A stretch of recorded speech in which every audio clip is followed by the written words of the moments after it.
ये बातें आजकल फ्रीक्वेंटली सुनने में मिलती है, या आई एम 100% श्योर कि आपने ये बात कभी ना कभी अपने दोस्तों के साथ एक्सपीरियंस सुना होगा या खुद एक्सपीरियंस करा होगा। The issue is phone snatching. Phone snatching के बाद इश्यू आता है मोबाइल पर फ्रॉड्स का। उसके बाद द थिंग इज कि आपने मान लीजिए सेकेंड हैंड फोन लिया, प्रॉब्लम आती है 10-15 दिन बाद, पता लगता है ये चोरी का फोन है। ये सब बढ़ते मोबाइल फोन्स के फ्रॉड के साथ डील करने के लिए भारत सरकार की जो मिनिस्ट्री ऑफ कम्युनिकेशन है वो कुछ टाइम पहले संचार साथी पोर्टल लेकर आई थी। उस संचार साथी पोर्टल में क्या कुछ है वो भी जानेंगे आज के वीडियो में। और अभी इन प्रॉब्लम्स को टैकल करने के लिए सिम कार्ड्स के लिए गवर्नमेंट ऑफ इंडिया एक नए रूल्स भी लेके आई है जो आपको एज एन एवर सिटीजन पता होना चाहिए सिम कार्ड खरीदने से पहले। तो चलिए शुरू करते हैं आज की video. But before we begin I welcome you all to this video academy channel. अगर ऐसे और वीडियोस मिस ना करना चाहते हैं तो जल्दी से इस चैनल को सब्सक्राइब कर लीजिए और ये बिल्कुल फ्री है। अब टॉपिक पे आते हैं। तो he is mister Ashwini ji, जो अपने मिनिस्टर है मिनिस्ट्री ऑफ कम्युनिकेशन से, और इन्होंने संचार साथी पोर्टल लॉन्च करा। तो देखते हैं संचार साथी पोर्टल क्या है। आप सबने ये न्यूज तो देखे होंगे। सबसे पहले ये न्यूज है कि 134 सेल फोन्स हर रोज आर बीइंग स्टोलन, और उनमें से अगर हम देखें कि कितने लोग रिपोर्ट लिखा रहे हैं, ओनली 3% ऑफ देम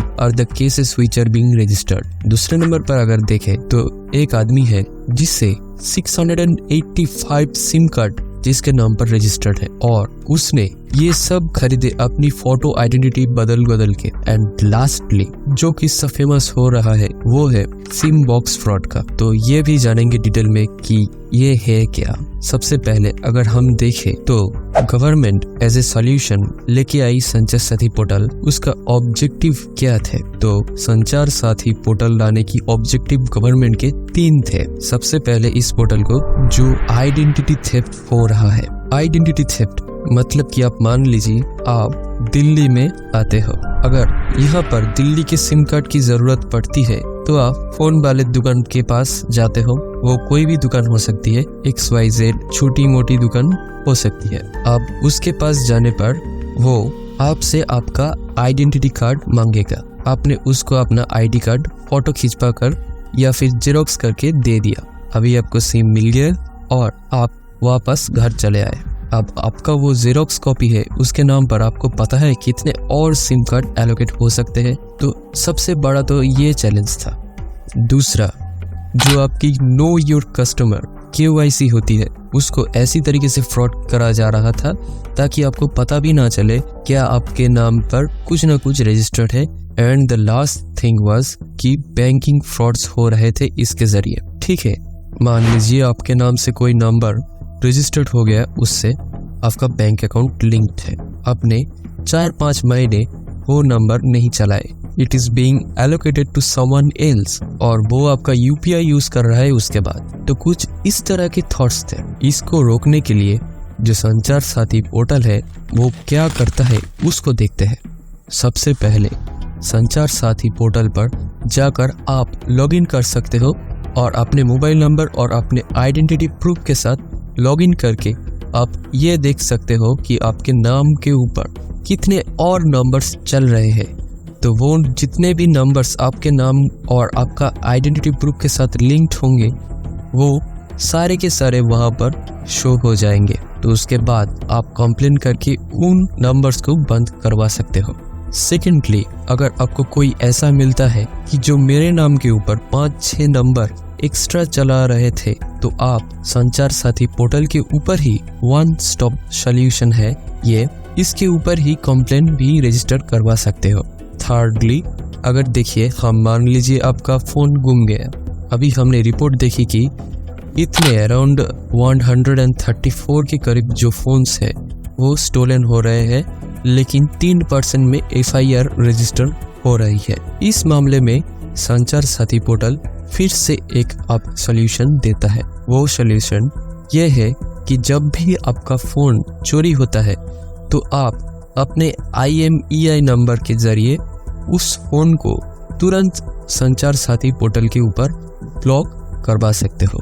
ठीक है, तो अगर हम लास्ट में देखें तो मान लीजिए आपका फ़ोन लेने का मन हुआ, लेकिन फिर आपने सोचा कि नया फ़ोन क्यों लेंगे, 30-40 हज़ार रुपये बच जाएगा तो पुराना फ़ोन देख लेते हैं। पुराना फ़ोन आप ले लेंगे। आपको शॉपकीपर ने वो फ़ोन दे दिया। जब आपने उसको ऑन किया 10-15 दिन बाद you got a call from police कि आपके पास चोरी का फ़ोन है। वो क्यों है? बिकॉज आपने फ़ोन का IMEI नंबर चेक नहीं किया। तो नाउ ऑन संचार साथी पोर्टल, जब आप सेकेंड हैंड फ़ोन लेने जाते हो, आप उस फ़ोन का IMEI नंबर डाल के चेक कर सकते हो कि इसके खिलाफ कोई चोरी का कंप्लेन ऑलरेडी दायर है या नहीं। So that is the another feature of संचार साथी पोर्टल।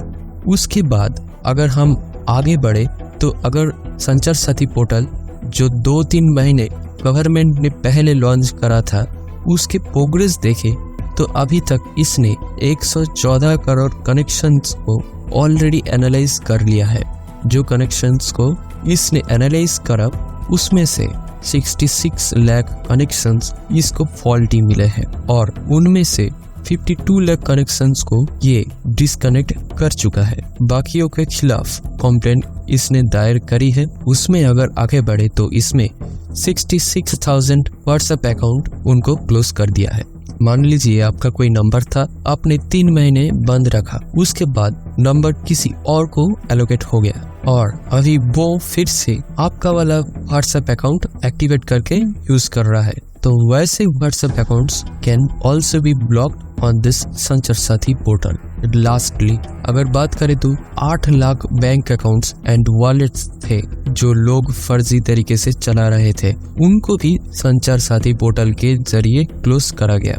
सेकेंडली अगर हम प्रेजेंट रूल्स की बात करें, गवर्नमेंट लेकर आई है इन प्रॉब्लम्स को सॉल्व करने के लिए। उसमें सबसे पहले ये पाया गया कि मान लीजिए आप कहीं भी जाते हो तो वहाँ पर कोई भी अगर छोटी मोटी दुकान है, वहाँ पर उस दुकान वालों के लिए ये चीज इस नए रूल्स के अंदर मैंडेटरी कर दी गई है। चाहे वो फ्रेंचाइजी वाले हो, चाहे वो कोई छोटा शॉपकीपर हो, सबको अपनी अपनी वेरिफिकेशन करवानी जरूरी होगी। सबके पास जो भी पॉइंट ऑफ सेल डिवाइसेस है जिससे वो आपको सिम बेचते हैं, उनका वेरिफिकेशन करवाना जरूरी होगा। एंड सेकेंडली उन्होंने वेरिफिकेशन करवाया है या नहीं, इसका जिम्मेदार कौन होगा? इसका जिम्मेदार टेलीकॉम ऑपरेटर्स होंगे। तो टेलीकॉम ऑपरेटर्स को ये जिम्मेदारी दी गई है कि इट्स योर रिस्पॉन्सिबिलिटी, जो आप सिम कार्ड बेचवा रहे हो किसी से, तो उनके पास जो POS से वो बेच रहे हैं वो वेरीफाइड है या नहीं, इज योर रिस्पॉन्सिबिलिटी। लास्टली अगर बात करें, अगर कुछ भी फॉल्टी मिलता है तो जो भी वो एंटिटी होगी, वो particular entity will be blacklisted for 3 years और उसको 10 लाख रुपए की पेनल्टी भी देनी पड़ेगी। अगर हम आपके कॉन्टेक्स्ट में समझे कि आपके लिए क्या चेंजेस आए हैं, तो सबसे पहले तो अगर लोगों को बल्क प्रोक्योरमेंट करनी है सिम्स की, मान लीजिए आपकी कंपनी है, you want to procure the sims in bulk quantity, तो आप प्रोक्योर तो कर पाओगे, लेकिन जो KYC होगी उसके रिलेटेड चेंजेस आए हैं। होता क्या था, मान लीजिए कंपनी ने 20-25 सिम खरीद लिए। 20-25 सिम खरीदने के बाद अभी कंपनी को नहीं पता कि जो उसके एम्प्लॉइज है वो उसको कैसे यूज कर रहे हैं। या मान लीजिए किसी ने फर्जी कंपनी रजिस्टर करवा के 15-20 सिम ले लिए, वो सिम कार्ड अभी यूज हो रहे हैं इस ऑटोमेटेड कॉलिंग सिम बॉक्स में। ये क्या करता है, ये ऐसा एक हार्डवेयर डिवाइस है जिसमें कम से कम 25-30 से भी ज्यादा सिम्स एक बार में डाले जाते हैं। यहाँ से प्रॉब्लम क्या आ रही है, ये सिम्स क्या करते हैं, जो इंटरनेशनल कॉल्स है उनको मास्क करके as a local calls show कर देते हैं, जिसके साथ एक तो ये आपके साथ फ्रॉड कर रहे हैं, सेकेंडली जो कंपनीज है, टेलीकॉम सर्विस प्रोवाइडर है, TSPs, उनके साथ भी फ्रॉड हो रहा है। कैसे? इंटरनेशनल कॉल्स के ज्यादा पैसे देने पड़ते हैं और ये उनको मास्क करके क्या करते हैं, नेशनल लोकल कॉल्स शो कर देते हैं। तो ये TSPs को भी अभी नुकसान पहुंचवा रही है। इस चीज को रोकने के लिए हमने जो सॉल्यूशन निकाला है अभी नए रूल्स में, अगर आप बल्क सिम प्रोक्योर करते हो तो एंड लेवल एग्जीक्यूशन जो कर रहा है वो सिम की, मान लीजिए आपकी कंपनी है, तो आपका जो एम्प्लॉय है एंड लेवल पर एग्जीक्यूट सिम को वही करेगा, तो उसको अभी KYC करवाना जरूरी है आपके लिए। And lastly for an individual जो नए रूल्स आए हैं, दैट इज प्रॉब्लम ये आ रही थी कि आप मान लीजिए आधार कार्ड जो देते हो वो और भी लोगों को सिम देने के लिए as an identity proof use हो रहा है। तो अब से जो हम नया चेंज लेकर आए हैं, अब कोई भी आपसे आधार मांगे तो आप उसको अपना आधार कार्ड दिखाओ। आधार कार्ड के ऊपर जो भी QR स्कैनर है, सिर्फ वो आदमी आपका QR स्कैन करेगा और वहां से आपकी इंफॉर्मेशन निकालेगा। वो इंफॉर्मेशन ऑलरेडी जो भी उसका POS डिवाइस होगा उसके बीच में से कैप्चर होकर सीधा कंपनी के पास जाएगी। जो ये आप डॉक्यूमेंट आप उसको देते थे, इसको देने की जरूरत नहीं पड़ेगी। तो अब अगर वो आपसे डॉक्यूमेंट की जेरोक्स या फोटो मांगे तो आप उसको डिनाई कर सकते हो। इस स्टेप से काफी हद तक स्कैम्स को रिड्यूस किया जा सकता है। मुझे उम्मीद है कि ये वीडियो आपकी मदद करेगा। It helps your friends and family also. उन्हें इस बारे में जरूर बताएं। इस वीडियो को शेयर करें और चैनल को अभी सब्सक्राइब कीजिए ऐसे और अपडेट पाने के लिए।